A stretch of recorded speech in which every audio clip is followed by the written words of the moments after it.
So, revelation of the week. Yes. Do you want to share with the class what you revealed to me was in one of your top 10 favourite songs? I think you'll find it was top 20. You said probably top 10. I then revised it to probably top 10. I stand by this. I know you think it's really funny, but I absolutely stand by this. World in Motion by New Order is one of the greatest songs ever written. Officially credited to England New Order, all one word. Oh, you're so pedantic. Why do you have to do that? It's like the one-upmanship. I've got to live the gimmick. The family quiz is on tonight, mate. You can run with that tonight. Don't take it out on me. God, you get one under your belt and Yeah, just side note, I won the family quiz last week. I haven't been able to celebrate because I feel it's really dodgy. Do you know, like last week when we were saying I can't win it? Yeah. Because if I win it, it's going to look weird because you wrote the questions. And then you bloody win it. And then I win it. Yeah. And I didn't even try. On the cricket questions, I should have absolutely failed.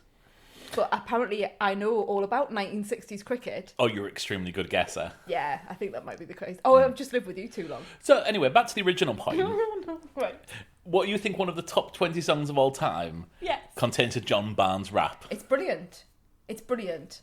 I love that. I mean, it's the greatest song for lifting you up. It is the most uplifting track. I listened to it a lot last year. I've listened to it a lot in the past. When things have been difficult, I have put on World in Motion. I think it is the greatest footballing song. Because everything he says, and I know it's like, you can be slow or fast, or you must get to the line. Like, I can do the whole John Barnes rap. I'm not going to do it. Please don't ask me. You know, it is a football song. Just because John Barnes says it isn't a football song doesn't mean it's not a football song. No, I mean, I'm not saying that he says it isn't. I'm saying that you can read it, you can listen to it. I mean, I know he says, like, 3 lions on my chest at one point, which is a bit of a pointing to the fact that it's, like, England, or England, as you pointed out to me, was the first time they used England. Yes, and it's the first time I've heard of 3 lions being used, like, to represent England, although I was 10 at the time, so maybe, anyway. Yeah, so, yes. I'm not saying that they don't say it's a football song. I'm saying that you can read it in a number of ways, and I think it's a really good song for when you're facing adversity. I listen to it a lot when I'm running. So when I want to, like, just keep going, John Barnes, like, does that for me. Please don't look at me like that. Please don't look at... I mean, then you did make me watch the Anfield rap to show me John Barnes's prowess as a rapper. I just wanted you to be familiar with all his work. Well, I am, Mark, because you love to show me the Anfield rap. I can't tell you. I mean, it's a bit like... He comes from Jamaica. His name is John Banners. When he plays, the crowd go bananas. It's just, there's something not quite right about it. There's a lot of... It makes me feel slightly uncomfortable because they're taking the mick out of where people have come from. The 2 Liverpudlians. It's Ian Rush, isn't it? And No. They're saying that they're the only 2 Scousers on the team. Yeah. So they're saying that everyone else... No one speaks in a Scouse accent, so they should all learn the Scouse accent. So that's why you have, like, there's 4 Scottish people, and they're saying, yeah, look, we outnumber you, so why is your way right? It feels very... I feel we're going too far into the Anfield, the mythology of the Anfield rap. You know why? Because after I talked about World in Motion, you then started showing me all the other World Cup songs on YouTube last night. And we went into a bit of a spiral. I mean, we were very late to bed last night because you wanted to show me all these you've videos. got this backwards. I haven't. You have. No, because we started talking about Toward Grip, which took us onto You're on the Ball. We're on the ball. I think, can we just back up a bit? We didn't start talking about Toward Grip. You went to me in a quiz question type styley. Do you know who Toward Grip is? Like, just completely out of nowhere. And I was like, I have heard of him. Actually, that's not true. What? I think the first quiz question I sent to you was, how does it feel to be on top of the world? Name the 4 artists involved. That is it. That is right. You are right. Yeah, it's a brilliant quiz question. And then you played me. Is it on top of the world? How does it feel to be on top of the world? Is it in brackets or anything like that? Because some things are like, how does it feel, brackets, to be on top of the world? I feel like it should be. I feel like the brackets should be around the how does it feel? Yeah, we have to stop this. So for anyone playing along at home, the answer is the Spice Girls, Tommy Scott from Space. Well, I think they said Space as the band, but you can only see but that's him, Joe Wiley on. That's just Joe Wiley on Top of the Pops. Just for everyone at home, it's officially, Joe Wiley was on Top of the Pops announcing it when we watched it. It's officially Spice Girls with England United. Yes. England United being Ian McCulloch, who clearly is the leader of this song. And then they've said, yeah, we're going to need the Spice Girls on there just to sell the record. Because we've got all the indies, Echo and the Bunnymen, Ocean Colour Scene. Simon Fowler from... Is it Sam Fowler? I don't know. Simon Fowler from Ocean Colour Scene. And Tommy from Space. Yeah. Space. And then they've gone, it's 98. Yeah. We need some Spice Girls. They'll sell it. Maybe, and I said this to you last night, maybe they were trying to broaden the appeal, maybe to women, for example. You get a load of girls involved, and Mel C in her football show, because remember at the time, football for women was not something that was particularly, it wasn't put on the telly. It was a difficult time for women's football. Yeah, well, it didn't exist really, did it? Not in a way that was being now. celebrated. Yeah. So it's a really weird segue there into a bit of feminism, and a bit of football. Yeah.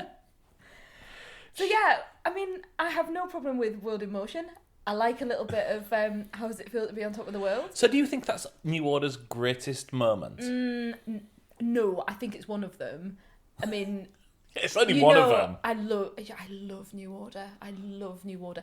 A lot of the time, the New Order songs do sound a little bit samey, but it's that dung dung dung dung dung dung dung of the guitar. Sorry, I'm singing a bit. It's Pete Hook bass line. Yeah, that's exactly what it is. That sort of really twangy. I'm like rubbing my fingers together, but like really twangy bass line that I love. So how many New Order songs would be above them in your top 20 songs? I mean, now you're asking me because I don't really know the names of the songs. I know, because they're all like one words, aren't they? They're all like temptation, celebration. Like no, so, you're thinking of Kool and the Gang. I know they're very similar. Yeah. So yeah, they're all True one-liners. Faith. So yeah, I'm not a big fan of True Faith. Not a big fan of True Faith at all. I like the ones that are a little bit off the wall. Ones, for example, that I can't remember the names of. Respect? No. I wish you'd asked me this beforehand because I would have looked them up because I never get them right. There's one in particular that's on the Marie Antoinette, which is one of my favourite films of all time, on the soundtrack to Marie Antoinette, and I think that is my favourite. It was on the trailer to Marie Antoinette as well. Okay. Are you looking it up? I'm just looking it up, yeah. I want to say something like celebration or something like that. Thinking of Temptation. Well, that's what I said. Yeah, there is a song called Temptation that was on the Trainspotting soundtrack. Okay, what was on the Marie Antoinette soundtrack? All right, I'm getting there. Oh, being a bit slow, love. Ceremony. That's it. Ceremony, not celebration. Celebration. Or commiseration. Ceremony. Yeah, let's stop talking about New Order. This is not a New Order podcast. But yeah, World in Motion, and how does it feel to be on top of the world?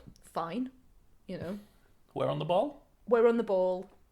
I quite enjoy, but you know, people are from the northeast. A bit of Ant and Dec, you can't go wrong with that, can you?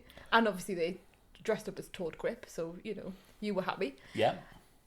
Fat Les. So we didn't watch Fat Les Vindaloo. We watched Fat Les because I was trying to wrap my brains to find out what the official song of Euro 2000 was, and it was Jerusalem by Fat Les. Jerusalem by Fat Les, which had in the video the weirdest combination of people just in the background. Barrymore. Yeah. Yeah. Interesting. No. Let's not talk about that anymore. Danny Dyer. Yeah, a young Danny Dyer. The woman who was in something we've watched recently. The woman that was in Game of Thrones. Yes. Who was, I want to call them the Vipers. They're not they're the Sand Snakes or something like that. She was the leader of them. I'm just going to look it up. Dawn. That's it. She was in Dawn. Yeah, she was what? Anyway, her name was Dawn. No, it's not. PM Dawn. Yeah. Now that's top 20. So. Let's not go there. Yes, she was in it. Really randomly, right next door to Keith Allen. Obviously, Alfie Allen's in it because got to get the kids in there somewhere. And David Walliams, a very young and slim David Walliams in the background. Yeah, I think it was just everyone that was in Groucho's that day because that's what they did for Vindaloo. They walked into Groucho's, said, "We're going to film something. Anyone fancy coming along?" Yeah, yeah. So what a wonderful evening we had. I really enjoyed it. I mean, until let's just say this, until you decided that I needed to watch the Wrestle Rock Rumble. For anyone who's not experienced the Wrestle Rock Rumble, just Google it.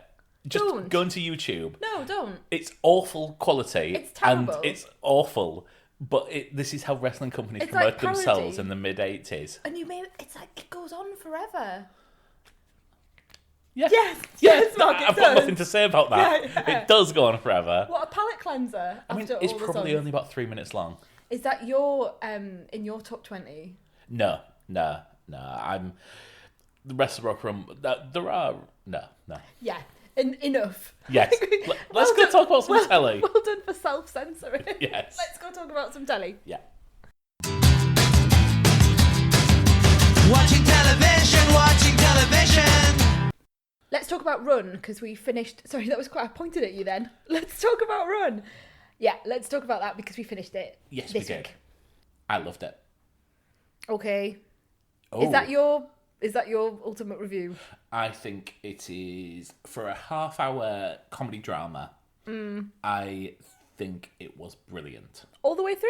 All the way through. Right, I completely disagree with you.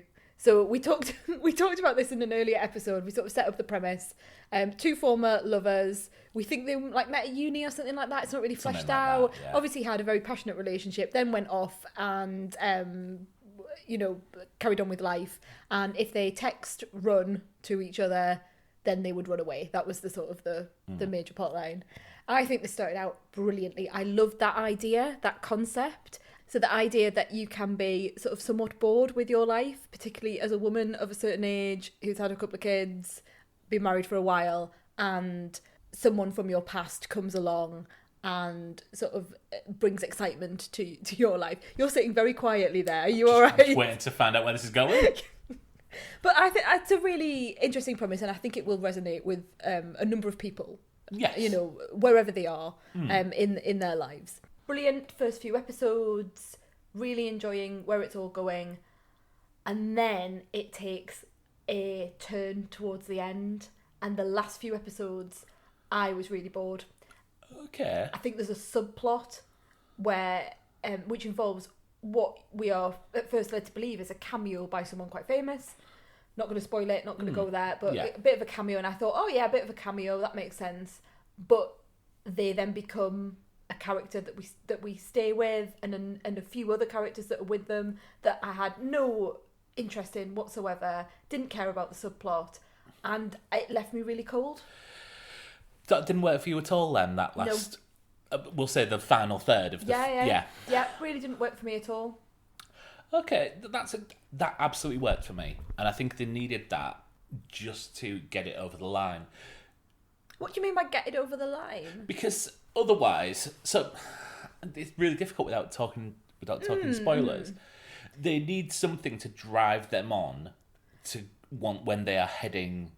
So that they're not just on a train together, being a bit quirky and chippy These aren't really likeable people. No. I mean, Merritt Weaver, I only know her before this from Marriage Story. Mm-hmm. She plays one of the sisters. She's actually apparently in The Walking Dead, and she's in the season I've got coming up. Okay. So I'm actually really looking forward to it. In the actual Walking Dead or Fear the Walking Dead? Walking Dead. Walking Dead, okay. Because I really, really was drawn to her in this. I think she's so good, and obviously she's got the story. She's got a lot of the emotional moments in this.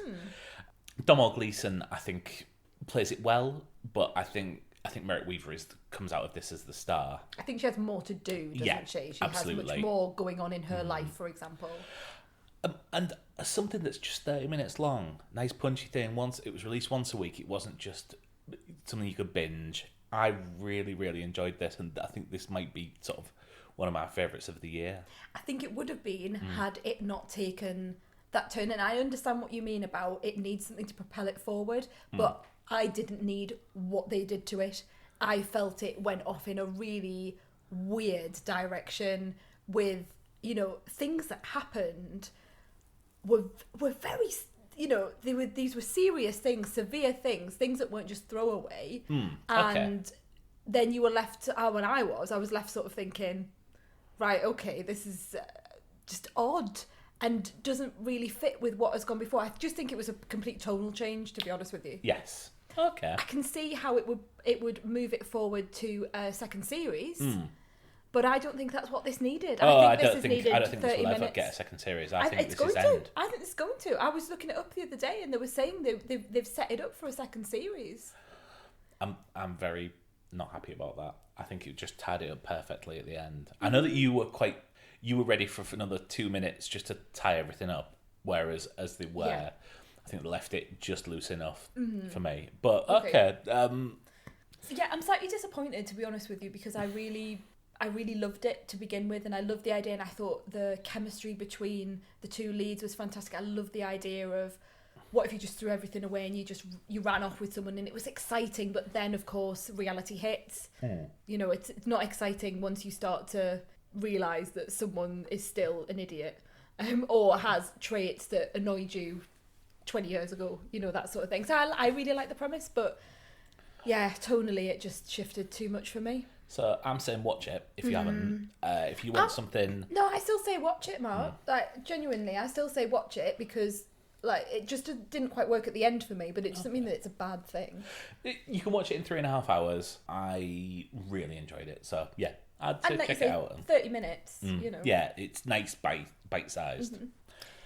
You've been watching something that I have sort of been sitting... Well, sort of wandering around in the background, picking up toys mostly, while you've been watching it. I was really, really surprised when I caught you watching this new programme. So, we're on the first team. Yeah. Yeah. So, this comedy is written and produced by the people who produced and wrote The In-Betweeners, who probably made the money through on The In-Betweeners and made a couple of films, but they've not necessarily been as prolific as a lot of writers that you see or producers, certainly from someone who's had an absolute breakout mainstream hit. So this centres around a Premier League team with a legendary foreign manager that the fans are turning against, and an outspoken TV channel on YouTube, which is basically Arsenal. Right, okay. Is that what it's meant to be? I don't think it's meant to be any specific club, and the club is never mentioned. The club is never named on the screen, as far as I can tell. Okay, I thought it had been. I thought, oh right, okay. No, it's very... Just shows that I'm not really watching. But it is modelling Arsene Wenger's reign at the end of Arsenal. Okay. And so is it meant to be, because it's called the first team, is it meant to be like the lead team? Yes. Right, okay. No, sorry. The first team is like it's a sporting term. Please don't pat me on the arm in a patronising way. I understand that. Because a lot of the characters were quite young, I wondered if it was a programme that was talking about getting to the first team. Well, I mean, that is the journey that a lot of these characters take. So they're not in the first team at the moment. Have I got the premise right? Yeah. So there's three main characters. There's Matty, who's an American, who's just at the start of the first episode, he's signed by the club. And it turns out, it's never confirmed, but it seems he's been signed by mistake. They think they're signing an American international, and he's just sort of a bit part player in MLS. There's Jake, who's a shy lad who's already broken into the first team. He's got OCD and a gambling addiction, just to give him something to do, I think. And then there's Benji, who's a young player who's on the verge of the first team, but he's very much like this flash footballer with a bit of delusions of grandeur. And you can just draw the straight lines between Will, Neil and Jay to these characters. That's exactly who they are. This isn't a good show. Oh, I'm so pleased you said that. I really tried, I know I wasn't really watching it. Yeah. But I really tried to give it the benefit of the doubt, because I don't think it's aimed at me. No. But I was finding it really hard. The characters are so badly drawn. They're almost a caricature of what a footballer should be. Like Renford Rejects and Joss's Giants gets footballers better than this. Will Arnett is the person who has been front and centre on the marketing. Do you know Will Arnett? I feel I do. I feel I know the name, but... He's Amy Poehler's husband. Oh, okay. He played Joe Bluth in Arrested Development. He's the Lego Batman. It's Lego Batman. That's a big role. I know, that's just such a funny thing to say. Sorry, carry on. If I show you a picture of him... I kind of know him. I kind of know him. And he is... He's quite good looking, isn't he? Okay. Okay. Sorry. I think I expected him to be, if you tell me someone's Lego Batman, I think, yeah. Anyway, carry on. And he is Joe Bluth in this. He plays the chairman. It's almost as if he's been painted in after the rest of the show's been produced, because he's in the odd scene here and there. It wouldn't surprise me if that was the case, that they got him casted afterwards to add a bit of thing to it. You saw bits of this. You weren't impressed then. I wasn't impressed, but like I say, I didn't think it was aimed at me. I wondered whether you were thinking it was really funny because you obviously know more about football than I do. It's more your world.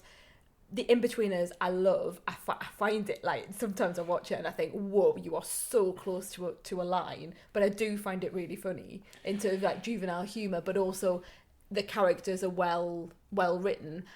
I watched these and I thought maybe it just will take some time to bed in. Maybe if you watch the In-Betweeners again, they are, but I could see one of the characters was very much like Simon Bird, just in the way that they were presenting the lines and the style. And he is the best character in it. Best of the main characters. Some of the outside characters are really, really entertaining.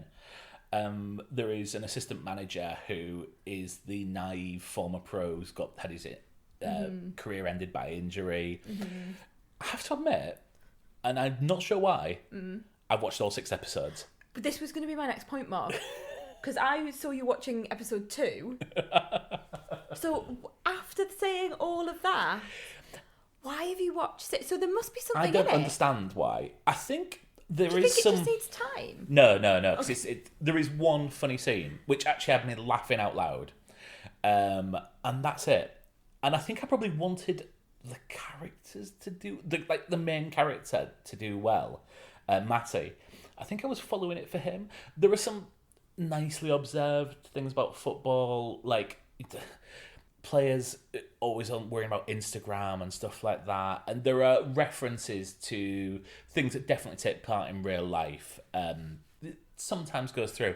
There is a bully character in it, the locker room bully, who is awful. It's a bit Grange Hill. Oh, absolutely. From time to time. Yeah. And then I suddenly thought he was going to do a turn. No. He's just one. Is it just 6 episodes? Is that all it is? It's only 6. Yeah, I've not gone any further than that. Yeah, Right. It's 6 episodes. Have you seen any reviews for it? Have you seen anyone else speaking about it? No, I mean, I think all the reviews were embargoed from sort of the stuff we were listening to. I'll be interested to see it, but they will not be positive. Okay. Because I can't be, and I don't know why I've sat through it and watched 3 hours of this shit. Because it is awful. It's a shame. Yeah, it is. I cannot understand. Don't watch this, please. Don't make the mistake that I did. Just watch Run. It's better. Even if you've already watched Run, watch Run again. Hopefully the next thing we're going to talk about is slightly better. I don't know. You said that you had watched a film, so I don't know what it is you're going to speak about, but you said you wanted to talk about this film you'd seen. Yeah, so it's a Netflix original film called The Lovebirds. This was originally slated to go to cinemas, and with COVID-19 coming out and everything like that, it was bought by Netflix. So it's directed by Michael Showalter, who directed The Big Sick, which for me is god tier of recent romantic comedies. It's got Kumail Nanjiani in it. Isn't he the same as the writer of The Big Sick? So they're reunited. Okay. Great in The Big Sick, great in Silicon Valley, and also going to be in The Immortals, is it? It's one of the next Marvel films. Right, okay.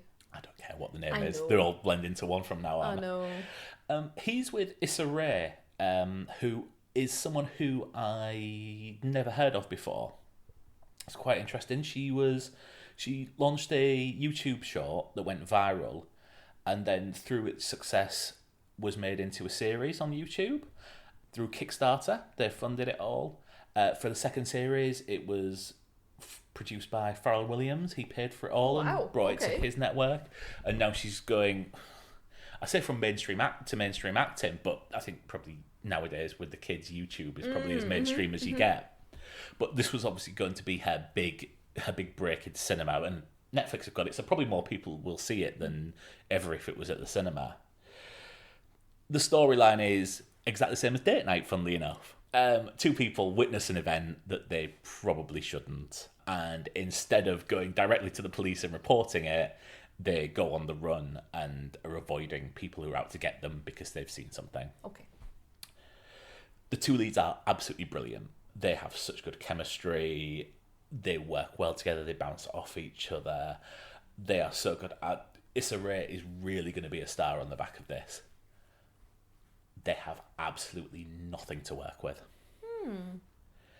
It's another sad face. Yes. Don't watch this. Plotline. Yeah, it is derivative. So, have you ever seen Date Night? If I say no, will that crush your world? No. Given we've got a segment that's named after Date Night.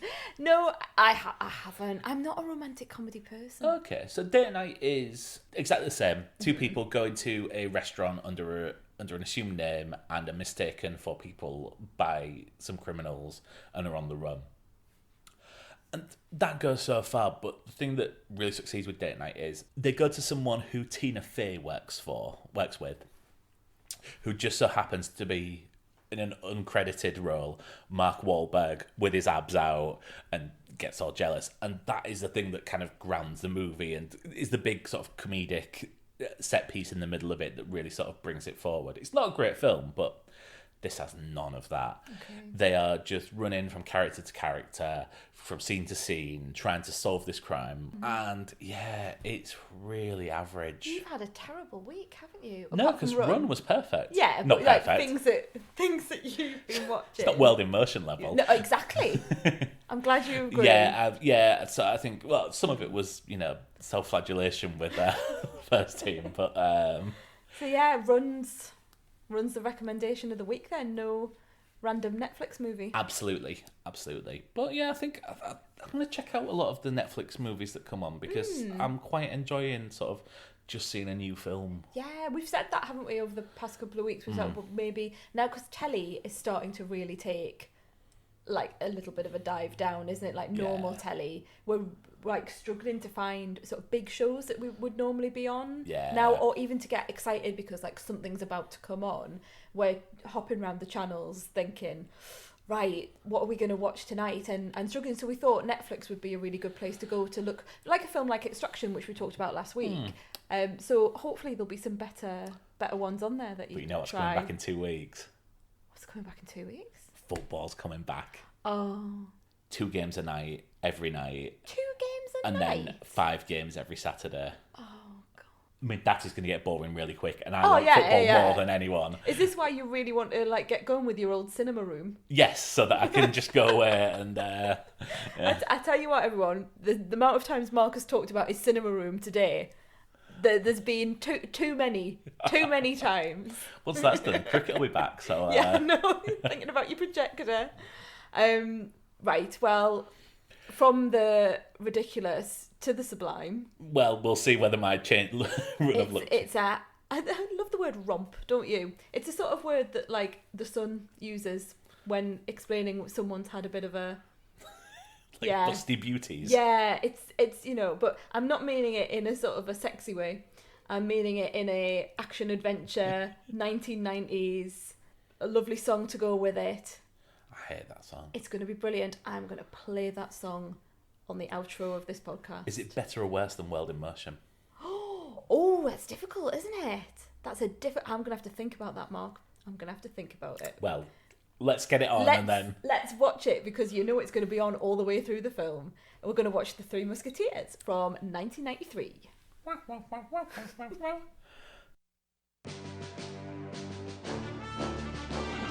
You're under arrest. 5 of them, 3 of us. Hardly seems fair. Maybe we should give him a chance to surrender. Excuse me, but there's 4 of us. Athos, Porthos, and Aramis. Hello. Nice to meet you again. Pleasure.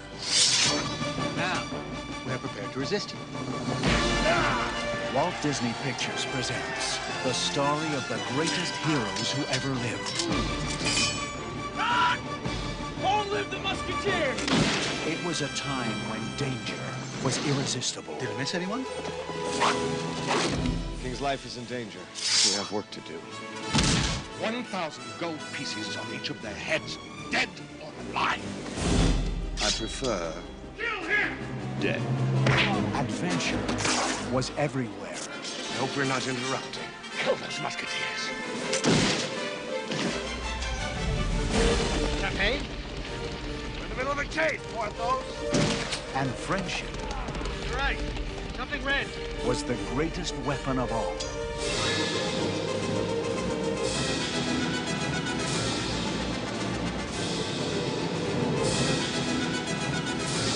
All for one. More for me. Charlie Sheen, We must pray for our sins. Second thought, God's often busy. Kiefer Sutherland, Save the king! Chris O'Donnell, On a mission for the king. I've heard that before. Oliver Platt, That's it. Next time you drive. Tim Curry, Snap of my fingers, and you could be back on the block where I found you. and Rebecca De Mornay. And with a flick of my wrist, I could change your religion. The Three Musketeers. Sting doesn't get a lot to do in All for Love, does he? You can hear him along the body. He's quite raspy. Yeah, you can hear him in, like, Money for Nothing, but he doesn't get a credit on that. Yeah, there's a bit more of him in Money for Nothing, isn't it, when you think about it? Yeah. I think they're fighting, the voices are fighting. I mean, you've got Rod, Brian and Sting all rasping together. But let's not pull my favourite song of the 90s. That cannot be your favourite song of the 90s. I mean, it because might be. we know that World in Motion is top 5. But, I mean, maybe it's not top 5. Yeah, one of the greatest songs of the 90s. It's not. Had it on cassette, played it over and over again. Written by written by Celine Dion's husband. Mutt Lang. Yes. That's not Celine Dion's husband. Written by Shania Twain's husband. I'm going, sure that's not him. What if Celine Dion's husband was called Rene? Canadian singer. They blend into one. So we've just watched The Three Musketeers from 1993, a Walt Disney production, just as we'd got rid of Disney Plus. Yeah, you managed to pick another film that would have been on Disney Plus. So anyway. we're now back on Disney Plus because who's going to pay £4 to watch it via YouTube when we can just subscribe to Disney Plus again and pay £6 for a month? Yes, yeah. So 1993, Three Musketeers. Spoilers Spoilers for this remarkable Walt Disney production. So I'm going to start off by saying I enjoyed that. Oh, I'm so... I thought you were going to... I did think you're going to rip this apart, but it's a kid's film, isn't it? Well, it's quite rough for a kid's film. Rough in what sense? Like, you see people get stabbed, you see people get shot, which There's isn't not- normally... You see people falling down from a very high building and then see them at the bottom. but Which there's not a lot isn't... of blood. No, but there is violence that isn't normally typical in a Disney film of the 90s, I'd say. Okay. It's more of a PG, I would imagine, rather than a U. Oh, yeah, I would say it's pushing a 12. I think there's some quite... interesting. Yeah, I think there is people... You see the knife going in Yeah, a few yeah. times. Yeah. So, look, I don't know whether it's it's me as a father of a young child Go where on, I'm like, not wouldn't to let see- my child. I Someone wouldn't falling have, off a roof. I wouldn't have a problem with a child watching it, Mm-hmm. but I think it is top end of what I would expect from a Disney Well, I film. was like 12 when this came out, and that's clearly the mind that I've seen it through, because now as an adult, and I've not seen this for a very long time, I can pick all sorts of things out of that are wrong with this film as like a 39-year-old versus a 12-year-old. But I Yeah. can see why 12-year-old may really like this. Yes. Should we start off with your lack of knowledge of the Three Musketeers? Yeah, so I know nothing. I don't know how close this is to the source product, the cartoon. I don't know. Yeah, you do know something about the Three Musketeers because you're obsessed with D'Artagnan and the Muskehounds. Yeah, but I've never... I couldn't tell you one thing that happened in D'Artagnan How and the many Muskehounds. times have we come in from the pub and you've put on episodes of D'Artagnan and the Musketeers? Actually, No. You never put the episode on. I put the theme You tune put on. the theme tune on. We're both just pointing at each other going, no, it's just the theme tune. So I was waiting for my lady to come out and was as a quite cat. disappointed when she wasn't feline. Yeah. I knew Richelieu. I knew Rochefort with his cuddly toy. But I couldn't tell you in what pieces these all go around. Okay. So this has been made probably many times Oh, before. so many times. And many times since. Like Yeah. there was the version with Matthew McFadden and Yeah, Luke that's Evans more and Logan Lerman recently. Yeah, there was a TV show with another one of my favourites. Your favourite hunks. Yeah, one of my favourite hunks in. What's his name? I'm trying to think of his name. What is his name? Cormoran Strike. Yeah, anyway, the guy that plays I've got Cormoran Tom Strike. Allen in my head, which... It's Tom something. Oh, isn't it It's not Tom terrible? Allen, is it? No, it's not Tom Allen, but it is Tom something. I'm going to look it up. I don't know why I'm just typing Tom and expecting it to come up. Tom Burke. Tom Burke. Your favourite. Yes, one of my favourites. You know, there's a long list. Yeah. Yeah, because he plays Athos in the TV show. And then there's, if you go back in time in the, I think it's the 70s. And the only thing I really remember about those films, and I probably have watched them loads of times because they would always be on like on a Sunday afternoon or something, a bit like you know when Spartacus is on or the Ten Commandments or sort of epics are on, is that Rory Kinnear's dad is in like comic force there, a bit Benny Hilly in those. But yeah, it's been going for such a long time because it's a book from the 1800s. It was 1844 when Alexandre Dumas published The Three Musketeers. And when is it set? So it's set in 1625. Okay. So would that be Victorian time? Not Victorian. Would that be Elizabethan times? Well, Elizabeth died in 1601. So I think we're looking at Charles I. Okay, right. Yeah. So it's James I. It's getting to the end. I think James I wasn't on the throne for particularly long. Yeah. So I think you're looking at that sort of James and Charles era. Okay, that. Please don't ask me about French history. I have no idea if this is the right king or queen. I think it is. I think it is right. I think it's meant to be the right Louis and his queen Anne of Austria. So I think they've got that right. Whether there was a Cardinal Richelieu, I think that's all a device. Yeah.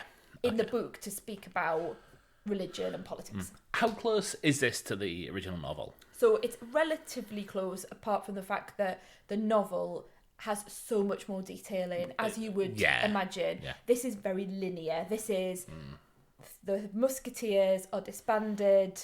There's a baddie who disbands them. He wants to take over power from the king. And there's lots of swashbuckling in this, and in the end, the goodies come true. Because there's a twist that happens about halfway through, which I didn't see coming. Right? What are you talking about? We'll get to that. Okay, right, that's interesting. In the other productions, and I don't know if this is part of the book, there's a subplot. It's quite a major subplot about some diamonds going missing, and it's about the Queen's betrayal. So I think they try and make out that she's having an affair with the Duke of Buckingham, who's never seen in this. Yes, but he is part of Cardinal Richelieu's dastardly plan. We don't really know why or how it's all working. He's going to sign a treaty. Yes. Yeah, and an unmentioned treaty, an unspecific treaty. Yeah. Yeah. That's much more fleshed out, and the character of the Queen and the Queen's maid Constance, who we only see sort of twice in this, there's much more for them to do because of these jewels going missing, and if the jewels are meant to be a sign of the Queen's betrayal. So yeah. Okay, let's go through the cast. Yes. So front and centre, got Chris O'Donnell. He's not very good, is he? I know. And you know what? Me and Alison, in the 30th mention of Alison on the podcast, hello Alison, Alison and I had a real thing for Chris O'Donnell. We loved Chris O'Donnell. Was it his Henry Ramsey hair that you... I was just thinking, he's got a proper mop, hasn't he? Yeah. Like a curly mop. Yeah. But he's terrible. I mean, he's kind of the same character as in Batman Forever. Not known for his acting range, I guess. What was this his breakthrough role? Or? I haven't got a clue. I mean, because Batman Forever was that 95? Yeah, Batman Forever was maybe even a little bit later. Yeah, I mean, he's third billing, isn't he, when the credits come up? Because the credits come up first thing. So you were able to laugh every time. Scent of a Woman was his breakthrough, and then this straight after. Okay. Yeah, so Chris O'Donnell, he was up for a golden raspberry or a, you know, when it's the really bad acting award. Oh, he's in Fried Green Tomatoes as well, apparently. Yeah. Another one One of your faves. favourites, yeah. I think that was well deserved, the Golden Raspberry. Yeah, well, he was up for it. I think he lost it to Woody Harrelson for Indecent Proposal, which is, I think that's really harsh compared to this. Yeah, but it's take your pick, of the time. Yeah, so easy target. I don't think there's much really to say about Chris O'Donnell, I have to be honest. He is a bit of a cipher. He's just a young lad who's a rascal who wants to become a musketeer, and he gets into fights and scrapes, and he comes good in the end. So we've got the 2 Musketeers and one who's absolutely phoning his performance in. What? Who? I don't know who you mean.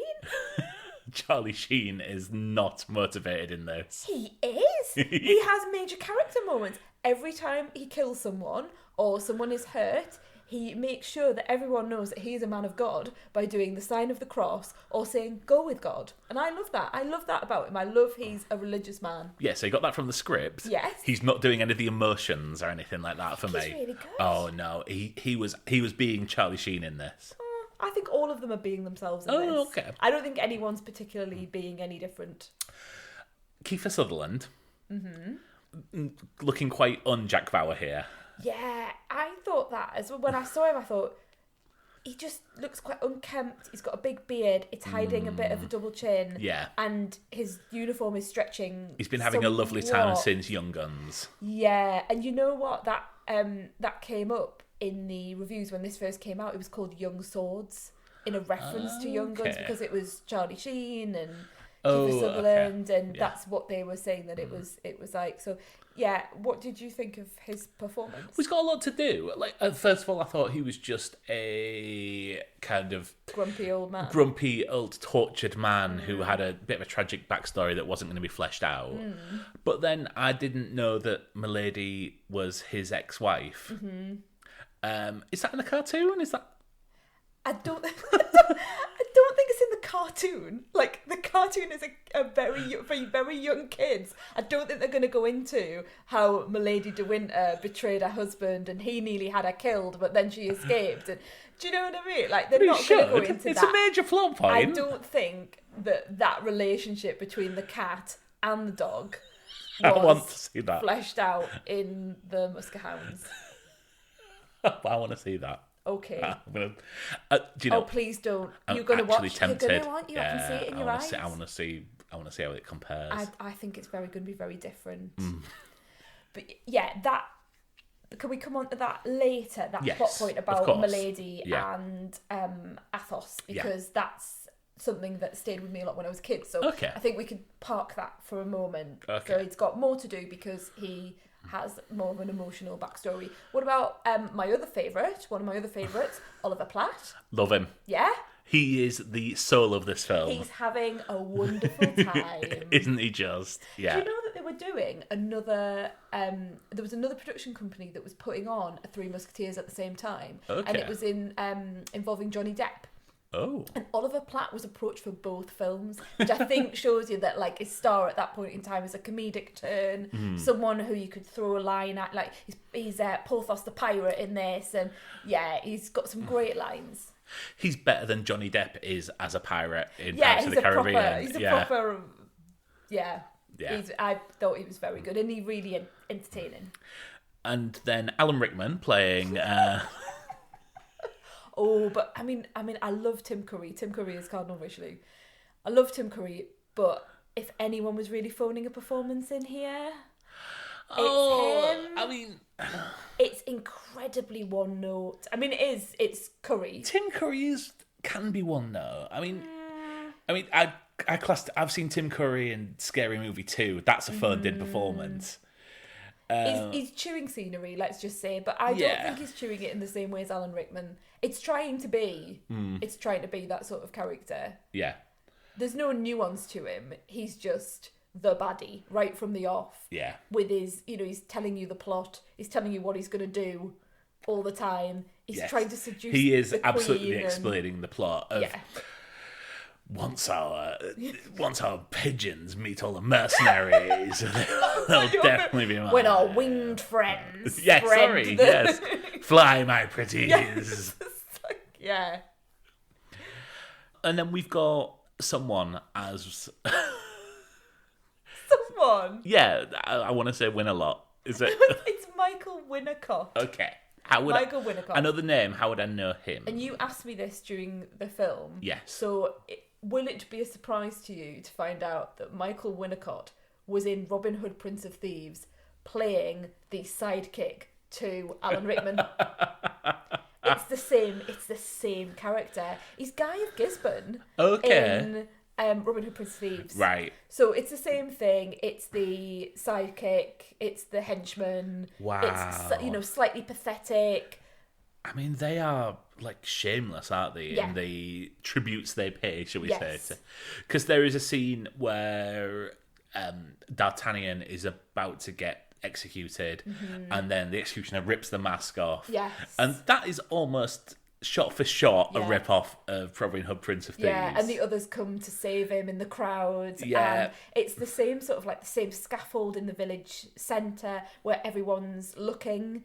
All the peasants are there looking and surrounding, and there's again swashbuckling to get out of the situation, and then they're on Yes. horses and they're off into the countryside. What did you think of the production? Because it's not a set, it's I think it's lovely. It looks lovely. It looks lovely. I thought that. It's really nicely shot. We'll come to the director in a second. There's not a lot for the women to do in this, is there? I think that's when I'm watching it with older eyes. I am thinking it's really male gaze as well.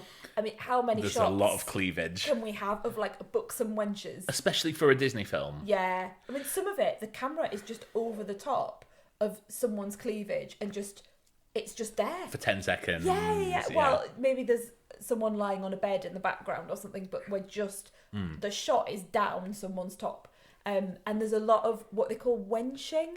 So these women are just being placed on one knee to another, and they are being utilised as items. So Yes. to teach Dog, I need to call him D'Artagnan. Brilliant. Don't edit that out. I've been tempted. I've been so close to doing it all this time. But yeah, to teach Chris O'Donnell, I'll call him because I'm going to say that all the time. To teach Chris O'Donnell how to wench how to kiss a woman. None of the women have been asked, "Would you like a kiss?" But they're all completely head over heels with these men as well. With like Oliver Platt and Charlie Sheen. Apparently, Charlie Sheen only has to do is say a couple of words of poetry, and that's it. Yeah, they're knickers falling dropped. all over him. So, but we've got three main female characters. Gabrielle Anwar, Yeah. who you know Gabrielle Anwar from the Tudors. from the Tudors. Yes, she's Mary Tudor.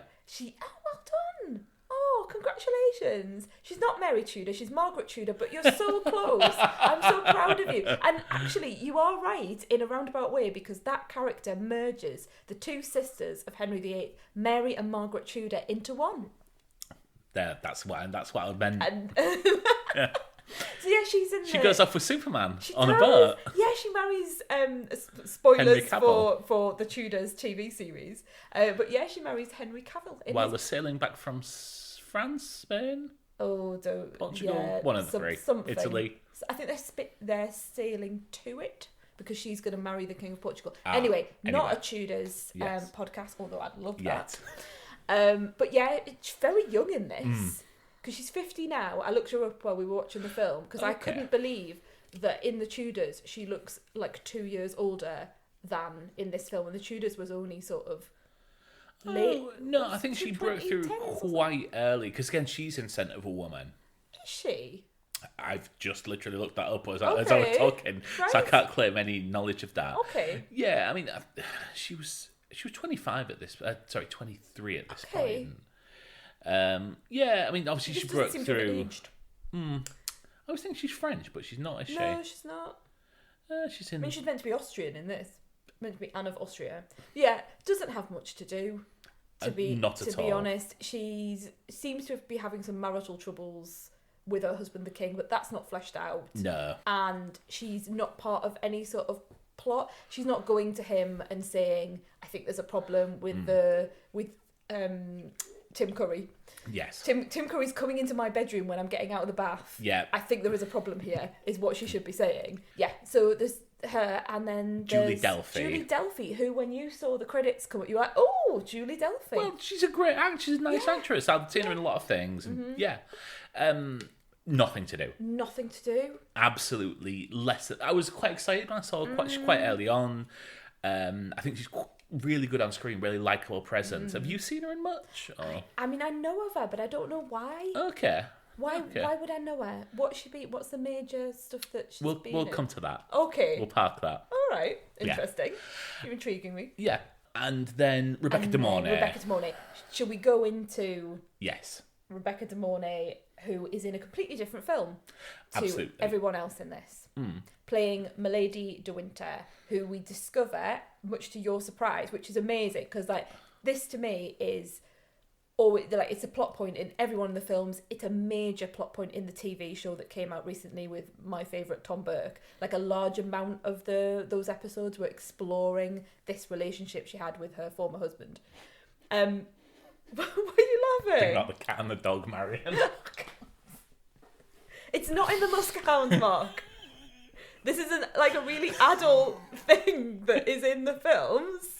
It's not going to be in a children's TV cartoon that's on for like, what was it, like 10 minutes or something? No. I think it's about 22 minutes. Right. Oh, well, that makes a difference. They're really going to explore these the complex adult relationships. Went on for a while. Anyway, so we discover. So let's back up a bit.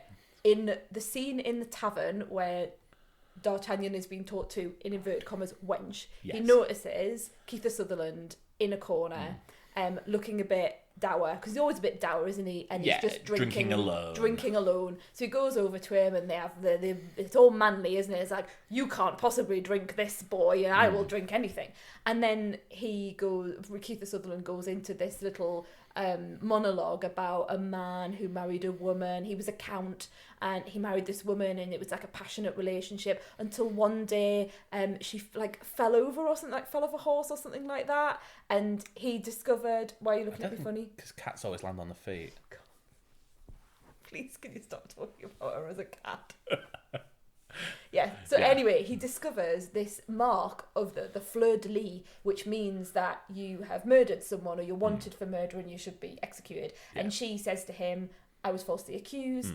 But he, I think he turns her in, and he thinks she's being executed. We later discover this is the mysterious Milady de Winter. Yes. Who is Cardinal Richelieu's spy. Yes. So she was saved by Cardinal Richelieu, and he has turned her into, she says later on, the nightmare you thought I was. So we are led to believe that perhaps that she was innocent of the crimes that she was accused of previously, but because Kiefer Sutherland gave her up, she had to become the thing that he thought that she was. That's irony. Thanks, Mark. Thanks. But it's a really complex, emotive subject, isn't it?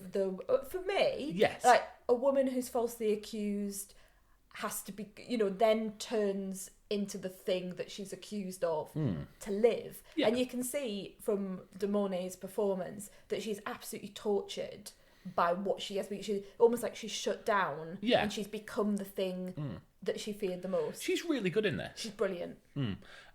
What happened to her? Because I know that she was in a lot of films in the 80s, and then there is in a Ricky Gervais podcast, which is previous episodes we've covered. I'm very familiar with. Carl Pilkington casts her in a film that he's written, and everyone's joking like, "Who's Rebecca De Mornay? What's she been up to for years?" And so what happened to her after this? I don't know. I remember in Hand That Rocks the Cradle, which is a really creepy like performance where she's like a nanny or something. It's like a thriller. I'm sure she's been in something recently, and we've spoken about it, because didn't I go, "Oh my God, that can't be Rebecca De Mornay," and I just didn't recognise her at all. So she was in, I'll tell you what she was in. She's in Jessica Jones. That was it. Yeah. She's the mother of the friend. Oh, yes. Who's, quite a complex. A complex character. So, I think she's brilliant. She's also in a TV show that's I've mentioned before, John from Cincinnati. Oh, not that again. I'm going to make you watch it for like It's awful. You wouldn't like it. I know. Did you cut? I think you cut that original I chat did. I out. was just about to say to you, I've cut that out of an earlier episode because, yeah, it would not Didn't have go made anywhere. good podcasting at that point. Also, a bit sick of hearing about it, love. Don't want to listen to it I again. can say what I want now because this ain't going to get through. But yeah, I can't believe that you didn't know that was like the... So when he was in the tavern and he's telling this sad story to Chris O'Donnell, did you think, oh, he is the Count that gave up his land and No, of titles course to I didn't. become a musketeer? No. You just thought he was telling this lovely I thought he was little telling a story, tale? yeah. Okay, And, about love and Saint and I thought it was a bad painting of his backstory. Okay. It never occurred to me that she was... Because for all I knew, the Count... I was told the Count was dead. Mm-hmm. Yeah. And, yeah.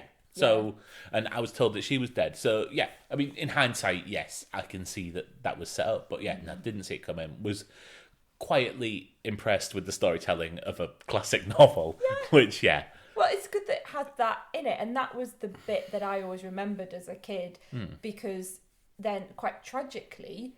she has killed someone else, and she's caught for that, isn't she? The brother of someone who she's killed catches up with her, and whilst Keith Sutherland's, into justice and making sure things happen rightly, he might have let her off. Yeah. But he can't do anything about this. She has to face justice, and they all tromp along to a cliff for her execution. You got very... I don't know whether annoyed is the right phrase or just a little bit excited when Charlie Sheen was holding a Bible. Because I think you were just like... It's a bit on the nose, isn't it? That's his character. I was like, oh yeah. And then he says a few words, and again, you were like rolling your eyes. But they all tromp off to this cliff, and right at the last minute, Keith Sutherland tries to sort of like say... He calls her Sabine. He's yes. Sabine... Tell me about the Cardinal's plot, and she does in the end. But then now as a child, I thought it would all be okay. But obviously, as an adult, you can see this is set up. She takes a few steps backwards and she throws herself off the cliff. That really affected me when I was a kid because it's this swashbuckling film. Like we've said, a romp, isn't it? It's a Disney romp all the way through. Everyone's got their swords out. We're galloping through the forest. We're throwing coins to the peasants. We're distributing wealth to the poor. Everyone's really happy. And then suddenly you've got this quite dark, complex woman who you kind of think, well, she's had this really rough life.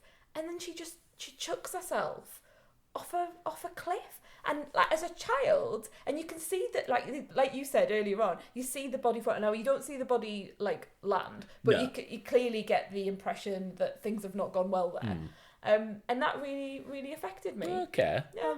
Well, like I said, she's excellent in this, and I think it's quite sad that her career.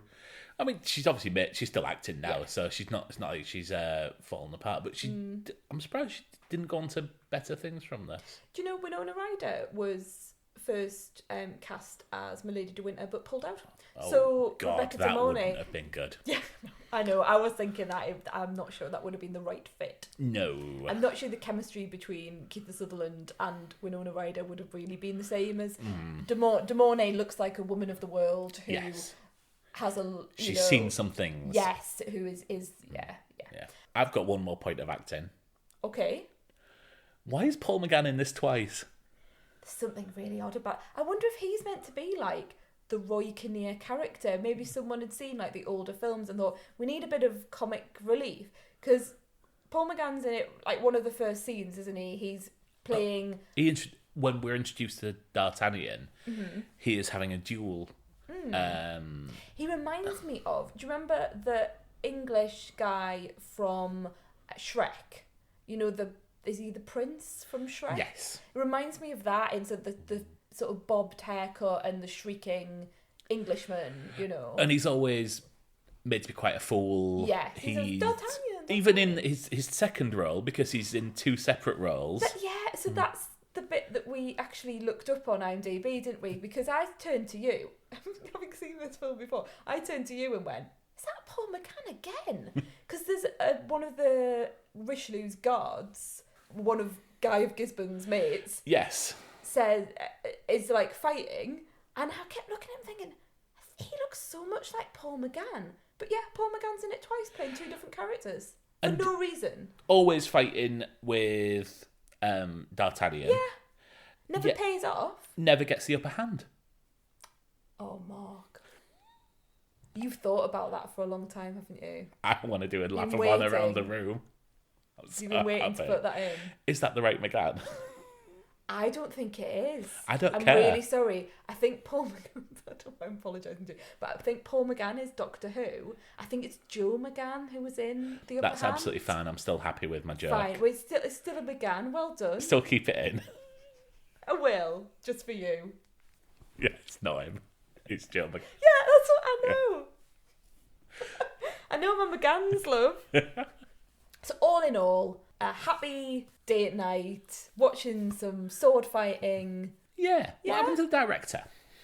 Because I've never heard of this guy before. Okay, I'm going to blow your mind here. Yeah. Do you know which other film that we really enjoy and actually was part of... Actually, if you think about it, there was a reference to it at our wedding as well. Which film this director also directed? I don't know. What is it? It's Bill and Ted's Excellent Adventure. I was about to say that as well. No, you weren't. I genuinely was. You just said to me that you didn't know who he was. No, but I was about to... That was my guess, because I was trying to... Okay, right.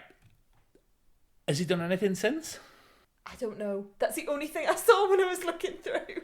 Okay, let's have a look. I think he did. I mean, there were other films after this one on the list. I just can't tell you which ones they were. Okay, Mr. Holland's opus. Critters. Okay. It's a bit of a mishmash, isn't it? Yeah. Oh, he is now doing. Well, I'll give you the name of some films. He directed The Chaperone. I don't know that one. Are you aware of The Chaperone? No. I'm going to show you the poster. Okay. Oh, Mark. Paul Levesque, Triple H, is The Chaperone. He really is, isn't he? Yeah. Okay. I mean... Didn't go that well, did it? It's ticking all your boxes, isn't it? Yeah. Bit of Bill and Ted. Oh, he was in Dead Like Triple Me. H. That's really good. Dead Like Me? Yeah, Dead Like Me is quite an interesting TV show. Okay. Directed Ashley Tisdale in something. But yeah, his most recent works are Dolly Parton's Coat of Many Colours. Nice.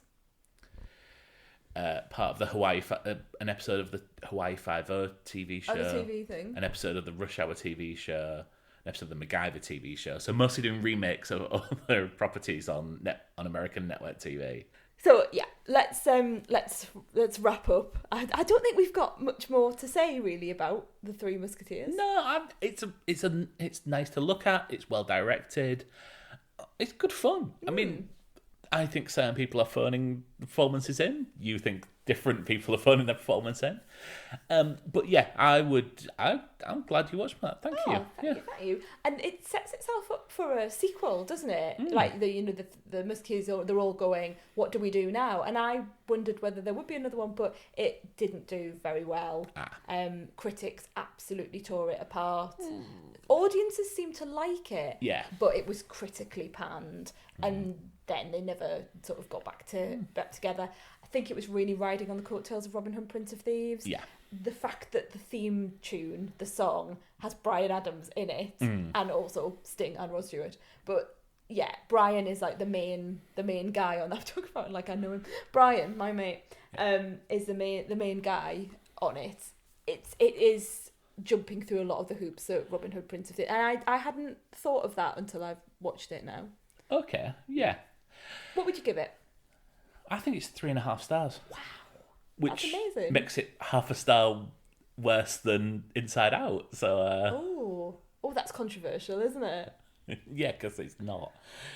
Have you not got over that yet? No, okay. Definitely not. Okay.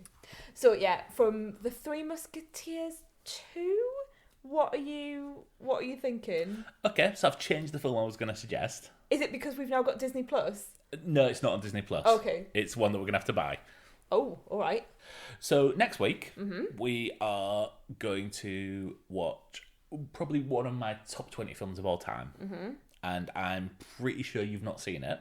Okay, let's find out. So we might need to edit this and then it'll be, the same film I always was going to have here.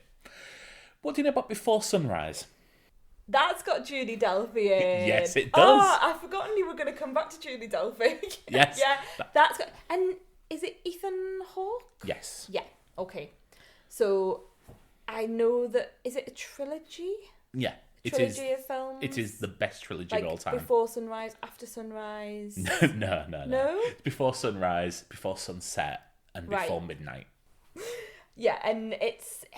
My feeling is, from what I know, what I've picked up off different podcasts and reading Empire magazine, is that it is a long... It's looking at a relationship through the ages, through the years.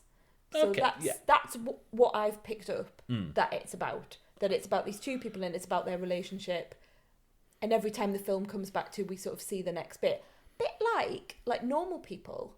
You know, where you're sort of picking up every now and again and seeing where they are in their lives and what their finish relationship. Normal People. If you Yeah, I have finished Normal People now, but we're not going to talk about that. No. We're not going to keep talking about Normal People. Do you know who directed it? No. Okay. I probably will if you told me, I'd probably go, oh yeah, of course. Is it an arty person? We'll come to that next week. Right. We'll come to that yeah, next week. let's do that then. But yeah, we'll go watch that next week, and yes. Interesting. Maybe a change of pace, I think. Significantly, yeah, Okay. absolutely. Okay, well, thanks everyone for listening, and we'll see you again next week. Yeah, see you next week. See you next week.